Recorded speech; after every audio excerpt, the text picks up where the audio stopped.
Okay.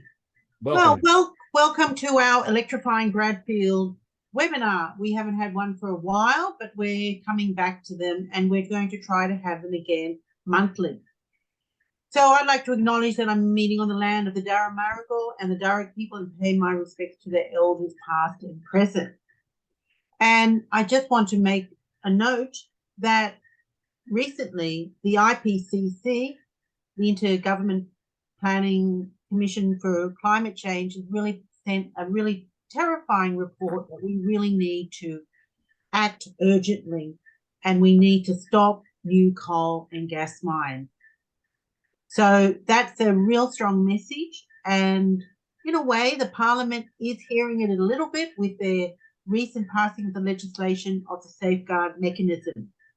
It's not perfect, but it was a hell of a lot better than it was first started. So our goal with Electrifying Bradfield is to speed up renewables from the ground up.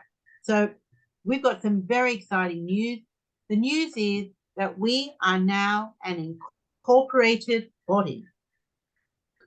And David Smith is holding the evidence of that we are incorporated. You want to move forward? I can see you. You're very familiar. And with incorporation, this means we're in a position where we can apply for grants, and that's really important to progress things. Now, in our committee here today, we've got David Smith. Wave, David. Yep. And we've got John Robins and Jane Vernon, and we had the guests of Lynn and Jeff Turnbull who came to our last meeting, so welcome. We had a meeting on Monday, and one of the agendas was to start doing a survey because we need to find out what the community think of renewables, what are the obstacles stopping them from going into renewable, and how can we have the conversation with them to really motivate them to go renewable. So this Sunday at the Gordon Markets, we are going to have our very first stall, and we need volunteers to come and help just for an hour or two from 8 a.m. to 2 p.m. And at our stall at the Gordon Markets, we will be doing this survey. So I'm now going to hand it over to David and John because they're going to talk about this survey and what it involves and what are the key questions to help us in case you would like to come and help do this survey on Sunday. Okay, thank you, Janine. John, are you going to do the online while I talk through the survey, or am I going to do that and then you show them online? So you want me to, I can step through it, say well, I'm not going to go through each question. I'm just going to go through sections of it. So yeah, if we can do that, that's great. But it doesn't worry one way or the other. But just before I do that, the next step for Electrifying Bradfield is to become a charitable organisation, because that's our journey towards becoming taxable, tax-deductible, not-for-profit, which is a bit harder to do. So we're also looking for members, and we need to try and attract 50 members to Electrifying Bradfield to be able to move towards being registered as a charity. And one of the things we did at our last meeting on Monday was basically set up the opportunity for membership. It will be $25 a year. And for that, you will get a newsletter. We'll keep you informed about what Electrifying Bradfield's doing in all of the things and the programs we're running. But the most important thing is, as Rod would say if he was here, that it's not about how much you get out of it. It's about feeling good because you're committed yourself through that $25 to the whole cause that we're all engaged in, which is about trying to mitigate the impacts of climate change. So I think that John will be organising very quickly for us to be able to, people go online and join up. And so have you got the membership application there, John? No. No. Okay. Well, so that'll be up very shortly. But you can either do it online or we can organise it in other ways. So that's just an early announcement about that. The other thing I wanted to tell you was that as John's putting up now, the website is well and truly up and going. You can see, just take it down again, John, for a minute. No, go the other way for a minute. Yeah, up here on the top of the left-hand corner. The other thing we've been very much engaged in is getting some identification materials, and that's the new logo for Electrifying Bradfield, which Amelia Ewing, who's a young disabled graphic designer, has been able to develop for us. And that will become the logo and our letterhead and so on as we gradually evolve. But there's lots to read on the website, lots of articles about all sorts of things. There's breaking news as it happens, and we're trying to keep that up to date very much as we go. So it's well worthwhile going on and having a look if you haven't done that. The other thing I wanted to show you, if we can just quit that for a minute, John. Can we just go back to, The other thing I wanted to show you was a recent book that's only just been released by Ross Garno. It is a follow-on from the book that he wrote in 2019. It's an edited book, which includes a number of, expert people in a whole lot of areas. It's, I've got to say, one of the easiest books I've ever had to read, a scientific sort of analysis. It's a very good political analysis of what's been going on in Australia and what hasn't been going on in relation to climate change policy. But it's also extremely good in terms of unpacking why and how Australia can become the superpower in terms of renewable energy. So I've only just started to read it. John, have you got any further than chapter 1? No, up to no. Okay, just skimming. Well, I'm in chapter 2, but so far I certainly have found it a really interesting book and well worthwhile. It's not very expensive. I got it on Booktopia online for $20, so it's, I think, well worth a read. Okay. In terms of Electrifying Bradfield, we're sort of an organisation that's thinking globally and acting locally.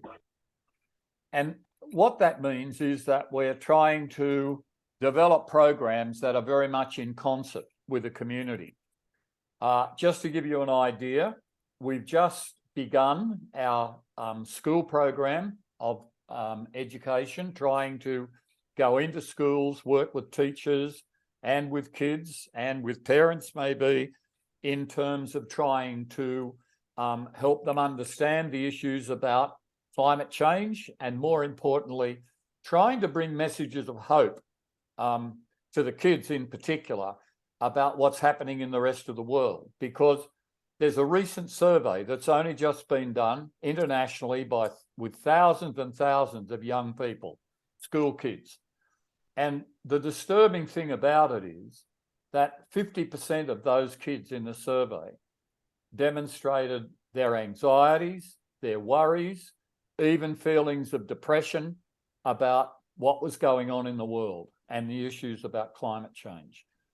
And so that's one of the reasons that we're very much committed to trying to work in schools, because at the same time, there's some other recent research that's been done by ANU, in which, for example, it tries to unpack why teachers are not teaching about climate change in school. 60-odd% of those teachers said, well, it's got nothing to do with my subject.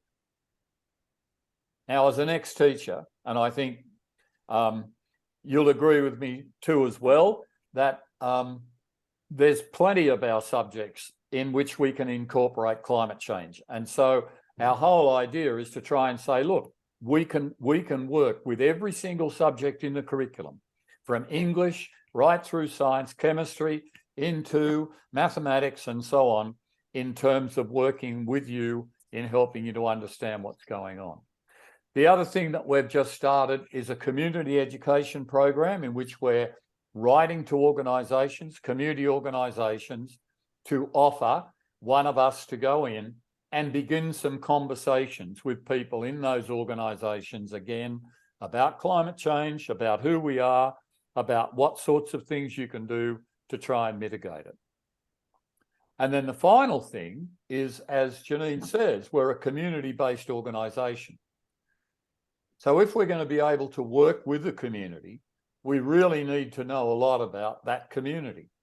We need to know what they're thinking. We need to know what they believe about climate change. And all I can tell you is that handing out how to vote cards last Saturday, whenever it was, I had some very interesting and very difficult conversations that was trying to get rid of a whole lot of myths about what's going on in all of the issues we're dealing with.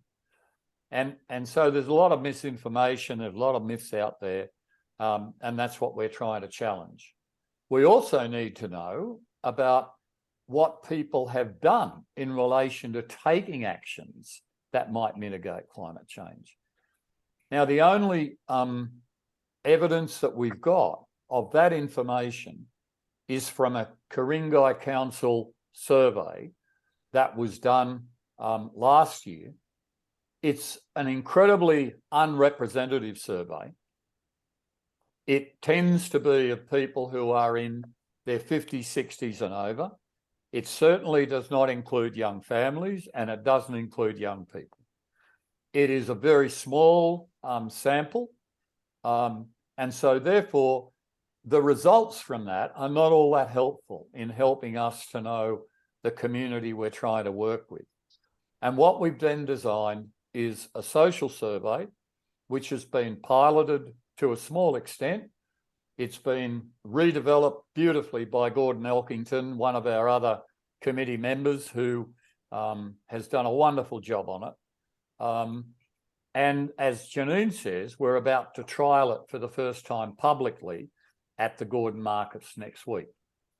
It's a double-sided two-page survey, and it's trying to get at exactly what I'm saying. It's trying to get some information about what people know about climate change, what their beliefs are about climate change, but more importantly, about what they know about the sorts of actions that they can take, both as individuals, as households, and also as communities, to try and mitigate the impacts of that.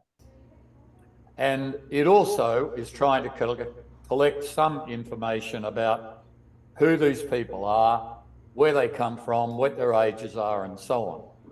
So to give you an example of what I mean, there's at the moment a national program about community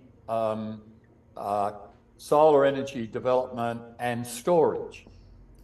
If we'd been able to know something more about a community in which there were either a large number of households that already had solar power, or there were a number of communities that wanted to convert to solar power, we would have been able to put in a grant application that maybe could have done that along with battery storage. But because we haven't got that information, no one's got that information, we really need to be able to find that out. And so that's part of the reason that we've tried to develop this particular survey. The other idea of it is to try and use it as conversation starters.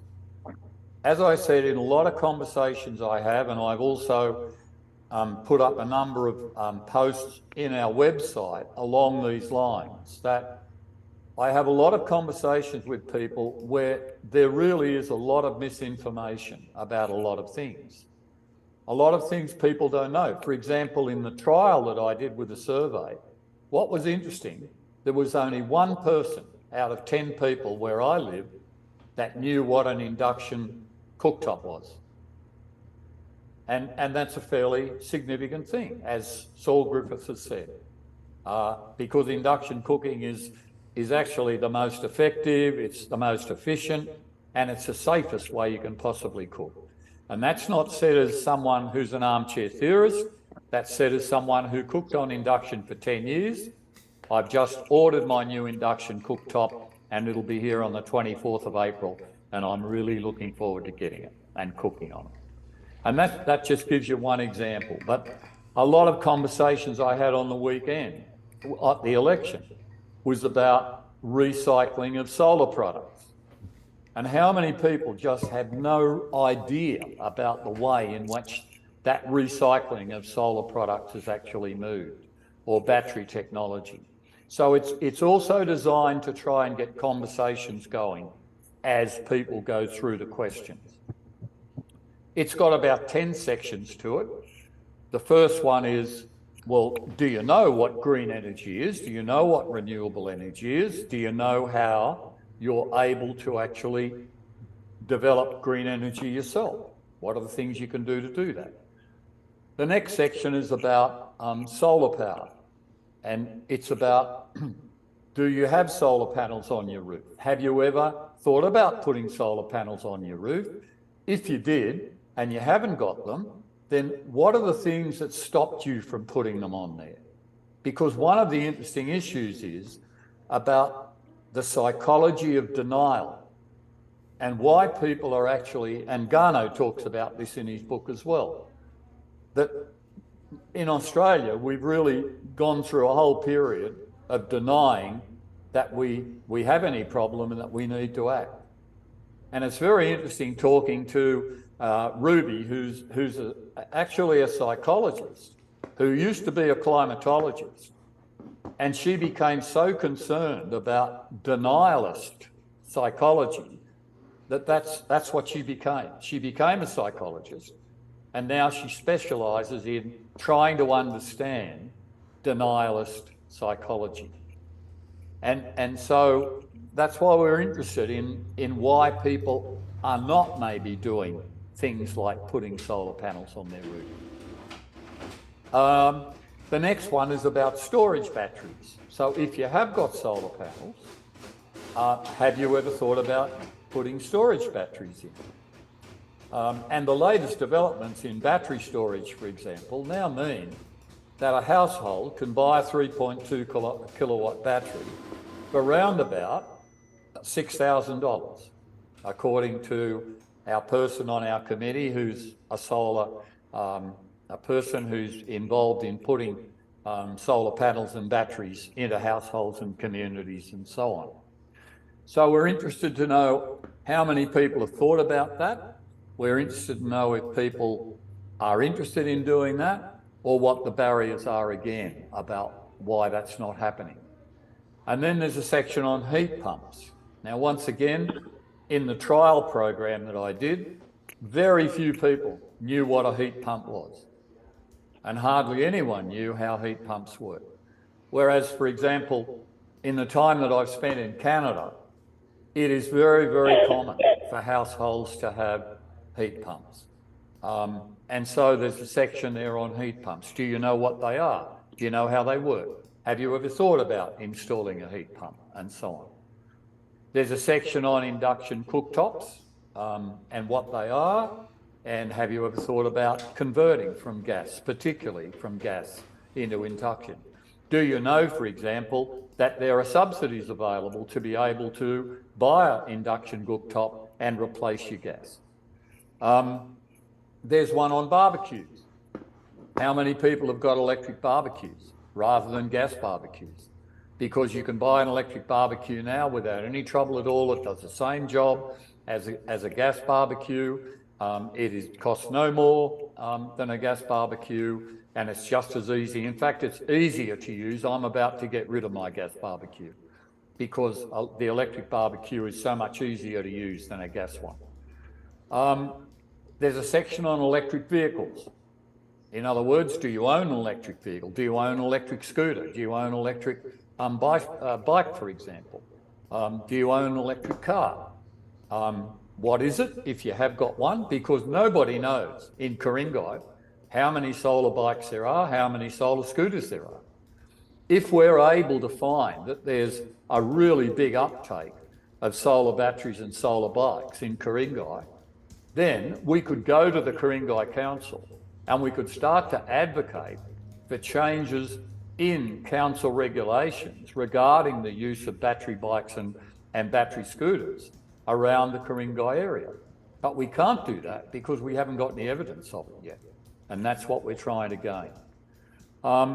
Then there's a section on electric cars, because once again, there is so much misinformation about electric cars and how you know how difficult it is and how much waste they cause. I had a whole discussion with a woman on election day about exactly that, whose husband was incredibly turned on about renewable energy, but her attitude was, well, we shouldn't be doing it because, we're going to fill up our rubbish dumps with all the stuff left over from solar batteries and solar panels and electric cars and all the rest of it.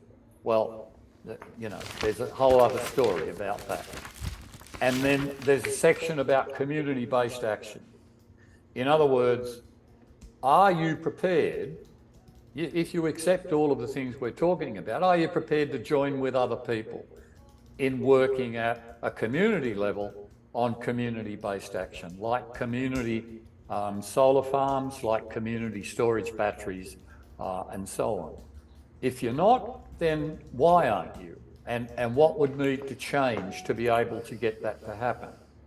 Because at the moment, we've got something like 16 different community-based organisations like ours in Bradfield that are trying to attract community members to them and work with communities in all sorts of different ways on different projects. And it would be really good to understand, again, something about community attitudes and the way that works. And then finally, there's a section on what we called yourself, which is we want to know, where you live, what suburb, what street, how old are you, and so on. And then the last part is really about climate change. It's about how well do you think you're informed about the causes of climate change, about the impacts and effects of climate change, about how well do you know what it is that you can do and be able to do that to mitigate in your household or your apartment or your community the impact of climate change. So they're the sort of things that we're interested in. That's why we're trying to collect that information. And I'm working with schools as well, as someone who was the chief examiner for Society and Culture, which has a social research project by every student. Then I've offered to all of the secondary schools to go in to work with students in projects where they're using social research to give them an actual example. And we would be asking them to maybe collect some completed surveys from their families, from their school, within their school, with their friends, to bolster the sort of data sources that we're getting. So that's an outline of what we're trying to do. What we're looking at is during second term, particularly, we're going to try and get as many of those surveys completed as possible. So if you're interested in helping us do that, or you know some people, some grandkids or some school kids or whatever who might help us with that, then please get in touch with me. We'd love to hear from you. And hopefully we'll be able to do some of this at Gordon next Sunday. So I'm going to pause for a minute, see if anybody's got any questions before I hand over to John to show you how it works online. Can you hear me? It's Jane. Yes, Jane. I just wanted to say, apropos the very long webinar that Errolbean did, and I don't know if anyone watched it. It was three and a half hours, but it included speakers from America and the UK. An American garden, actually on the San Andreas Fault, a lovely old house called Paloli. Their little insignia thing was so like ours, but theirs was a circle, which sort of seemed very logical. If you see what I mean, with the electric cord going round, it wasn't horizontal. Oh, you mean our logo, Jane? Yes, I just thought the pictures were so similar. Ah, okay. That's interesting. Seeing one was developed in England and one was developed in Australia. No, this was America. Oh, America. Right. Well, I can assure you that we didn't pinch it. I think all that information is going to be on the Aeroplane website in due course. So it might be interesting to see if you can look around. The speakers were very interesting. There was the National Trust in the UK and one other, I don't know, I can't remember, it was English Heritage, and then one or two heritage-y, housey places in America. Right. Plus some Australian speakers, including Tim Entwistle. Okay. Well, maybe you can send me an email with those, sites that you've just suggested then. Unfortunately, I couldn't get onto that. I had other things I had to do, but I'd be really interested to hear more about that and what you've got suggested. We certainly can't change the logo now. No. Because we're using it everywhere. So yes. But I can assure you there was no way it was stolen from anywhere in America. No, I know, I'm sure it wasn't. It was just so interesting to see the same little diagram just made into a circle. Oh, well, okay. Well, you know what copying is? It's the greatest form of flattery, isn't it? Okay, thank you for that. Janine? David, I just want you to give reassurances to us all that we are competent to do this survey. You've got a great knowledge, and so for somebody who might not have ever done this, it won't be that hard to do, will it? I couldn't catch. Can you say that again? I'm just saying, can you give us some confidence encouragement? Yeah. Because, for example, if Lynn would like to come and help us do it, or David Lowe, it's not too hard for an ordinary person. No, not at all. I mean, the people can probably, okay, the way it's structured is that you'll find that there's a common pattern that runs through it, okay? And there's a lot of alternatives, so that if someone said, well, for example, yes, I have solar panels on my roof, then the next three questions in the solar panels are irrelevant, right? And so it says, go to your next set of questions, which is about battery storage. If in fact the people say, no, we don't have solar panels on our roof, then okay, they answer the questions about, have you ever considered putting solar panels on? If you have, did you or didn't you? If you didn't, why didn't you? Then you miss the battery one completely because the battery one's irrelevant, and you just go to the next section. And there's clear instruction. I mean, that's one of the reasons of trialling it on Sunday, is although I've trialled it already, that's a limited trial, and I think that the first public trial that we have will determine really quickly, whether it works well or not. It's been one of the most difficult surveys I've ever developed. I've spent a lot of hours on it, mainly because of the complexity of what we want to know. It's not simply a yes/no, as a lot of surveys are. It's really trying to probe beyond the yes/no and try and get some understanding about some of the reasoning that's going on in people's heads about this whole issue of climate change and what you can do about it. And so that makes it more difficult, but it's certainly not difficult to run through. And I think, I'm going to be there on Sunday. I'll help anybody who's there on a Sunday. but I'm quite sure that you'll be able to work through it without any trouble at all. What I would plan to do, if we were using it more with a group of people who are constantly doing it, is I'd probably be prepared to sit down with them over a cup of tea and we could go through it together, and they could say, well, look, I don't know enough about this, or I don't know enough about that. That's what I plan to do with the kids in school, to actually, the kids who are going to work with a survey, I will sit with them and I'll take them through each of the items one by one and help them to understand, tell them about things they don't know, and so on. But it makes it a little bit more difficult in the way in which we're doing it through markets and so on.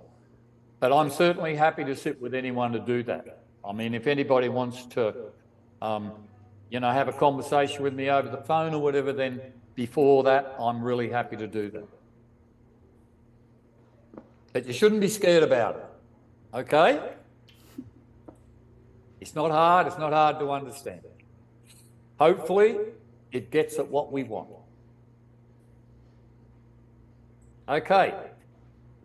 John, do you want to go on to the online? Yeah, sure. So this is Saul's book, right? Jane's flashing. Backwards in. Jane's flashing again. So like he's got a book. He's got a launch in Balmain tomorrow on his essay.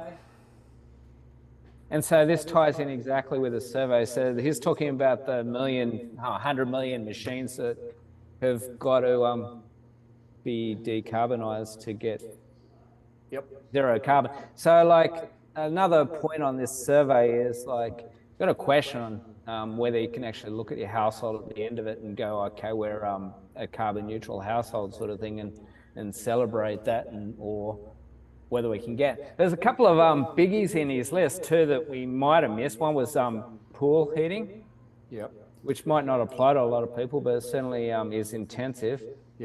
And there's all the little machines like a lawnmower or a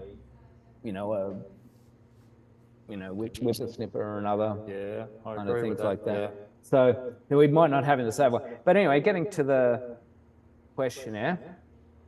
Share screen again, right? With an echo, a bit of an echo. Share. And so back to the website. I've put the social survey on the front, so it's just down a bit. I'm trying to break this site up into household electrification. I think this social survey, it has a bit of community stuff, but it drives into directly into household. So that's where I put the link. I'll put these links under here on how and move some of the information out under each of these sections: renewable energy, energy storage, all these sorts of things, and give a like direct how-to guides, which link in with the overall background information and the whys and the more kind of in-depth argumentative stuff to go. So like you're able to go on this, so you'll be able to find out information on how you can do the household engagement, the community engagement, then the grid level engagement is Electrifying Bradfield scope wants to deal with. But anyway, the social survey is on the front page. It's down a bit. Again, we've got some images here we're going to have to rework. Social survey goes there, and the link doesn't work. So that was great. Just messed it up. It will in a minute anyway. So here's the social survey, and as David said, it's broken up into the sections by each category of thing, which was just discussed.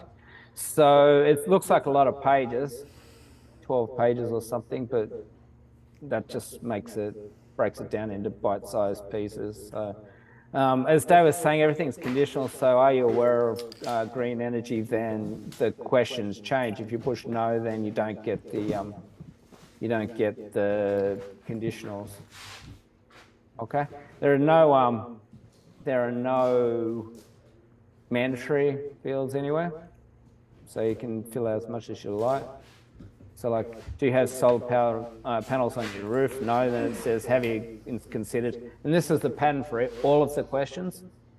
No, then have you considered it? And if you haven't, then why? So then that formula keeps on repeating through from solar panels to the battery storage to the heat pump for heating and cooling, induction cooktop, barbecue.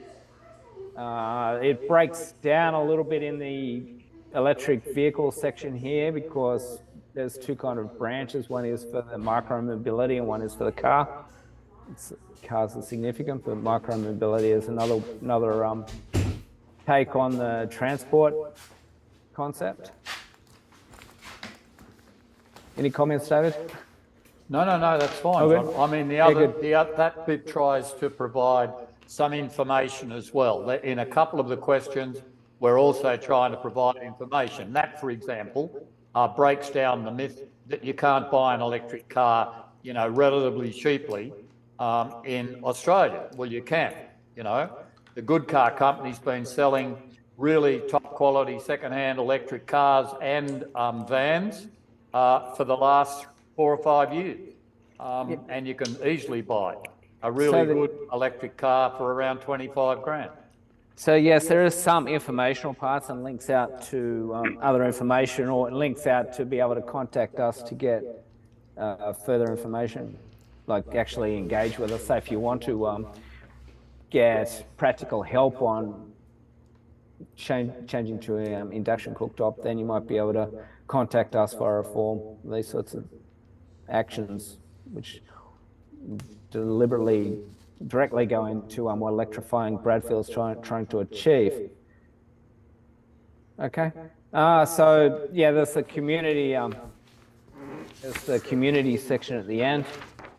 Like if I don't want to be involved in community energy, then we can get some good feedback here on why people might not be interested. Just get a bit of a feel. And here's a link into connecting if you actually want to find out more or become engaged with Electrifying Bradfield on community energy. Then there's a link through here which allows us to take up that action.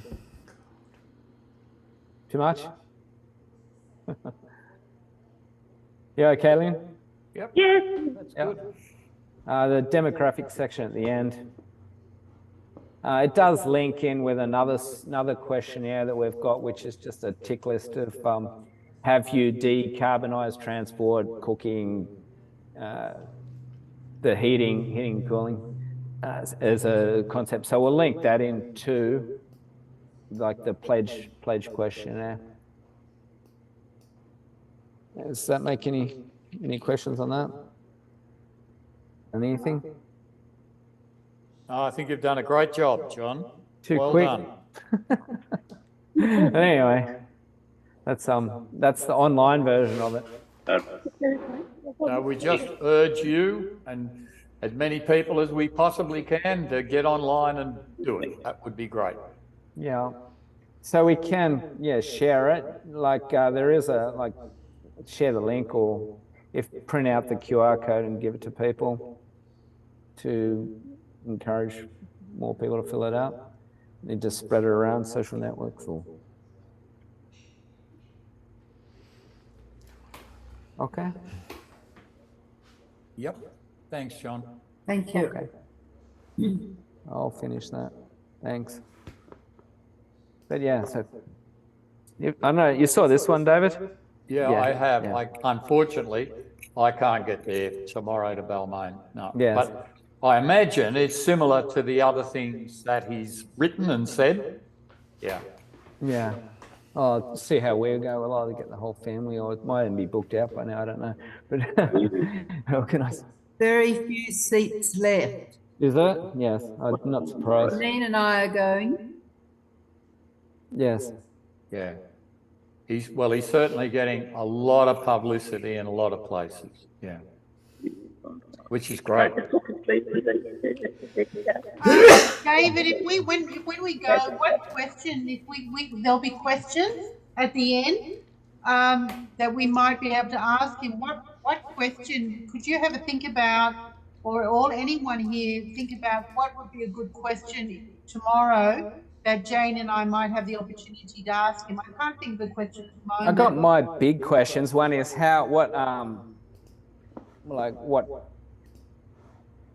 it's all my questions are governance relation. Like, how do you do community energy and get paid for it? How do you get access to the infrastructure? And how can community energy be made easier to implement? So that means like getting certified, getting they're the kind of Saul Griffith suburb level kind of community questions that I've got anyway. You mean about a community being certified to be an energy generator, John?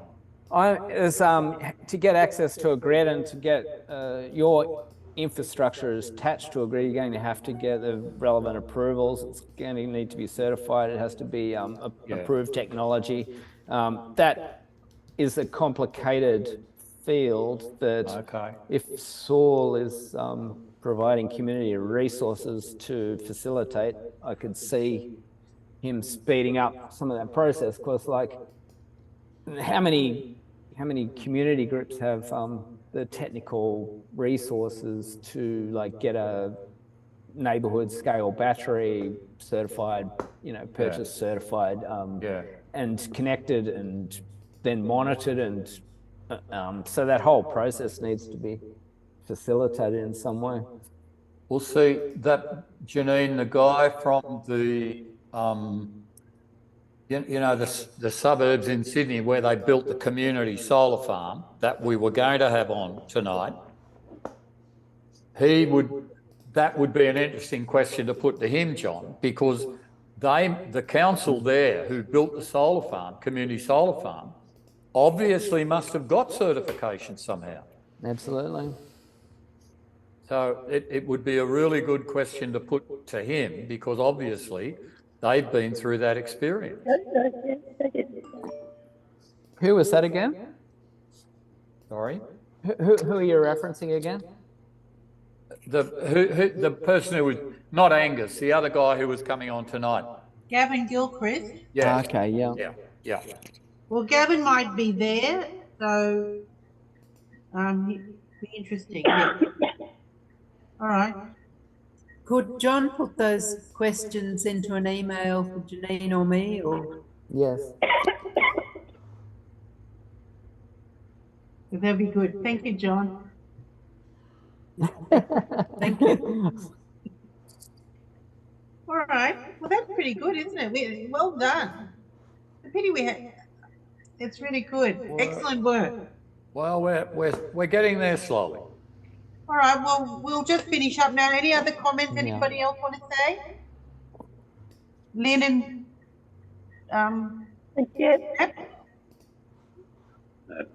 Not really. okay. I'm afraid I can't help on Sunday because I'm rostered on a Barrenjoey Lighthouse on the 9th and on the 23rd, but other Sundays I can do. That's all right. Not a worry. We can send out another notice after tonight and we'll remind people about it. So we've got that opportunity. So I'll put AE together trying to encourage people to do that and send that out. John, if we could do that. Yep, help me with that. And we've got some dates coming up. We've got our next steering committee meeting. We can promote on the 24th of April. We'll try and start the first Tuesday of the month for our Zoom speaker. That's all right with you, Wayne? Yep. Okay.